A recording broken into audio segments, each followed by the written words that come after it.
मंगळा भेट घेण्या भीमेची निघाली तुझ्या नाम घोषात इंद्रायणी.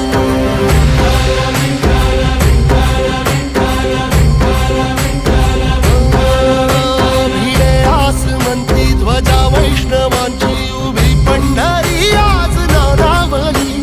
तुझे नाव ओठी तुझे रूप ध्यानी जीवाला तुझी आस गा लागली.